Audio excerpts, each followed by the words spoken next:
Lawmakers in the House are standing firm on the impeachment case against Vice President Sara Duterte, following a Supreme Court order requiring them to justify the proceedings. Mobile journalist Amy Atienza has the report. In the House of Representatives, the fight to proceed with the impeachment trial continues. That is after the Supreme Court ordered the lower chamber to justify the impeachment process of Vice President Sara Duterte. Very important po, over the weekend, nakita po natin yung Supreme Court resolution na humihingi po, actually requiring the House of Representatives to provide information relating to the impeachment of Vice President Sara Duterte. House Prosecutor and Manila 3rd District Representative Joel Chua and Bicol Saro Party List Representative Terry Ridon urged the Supreme Court to dismiss the petitions questioning the impeachment proceedings against VP Sara Duterte.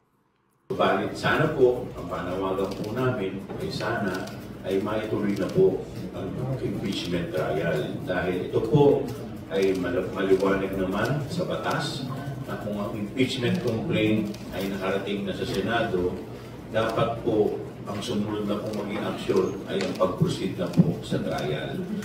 Again, i-reiterate po natin na malinaw po yung nangyari dito po sa impeachment proceedings ni Vice President Sara Duterte. Ang pinag-usapan mo natin dito, accountability sa usapin po ng paggamit ng confidential funds.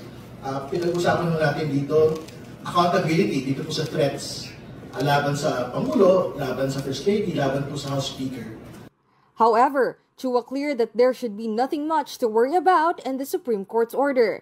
He is confident that the impeachment trial will proceed, though it will be best if the Supreme Court orders to begin the trial immediately to avoid issues of the one-year bar rule. Well, unang-una, ako po ay maliwanag naman po yung hinihingi ng Supreme Court. Ito po ay parte ng pagre-resolba sa issue po na ibinato po sa kanila. At ito po mga hinihingi naman po ay may po-complain naman po namin sa House.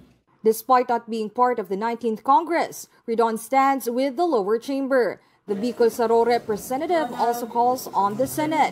Again, hindi po ito pwedeng gamitin ng Senate Impeachment Court na dahilan para hindi po magtuloy again doon sa kanilang pong constitutional mandate to try and decide the impeachment case of Vice President. Mobile journalist Amy Atienza, we are One News.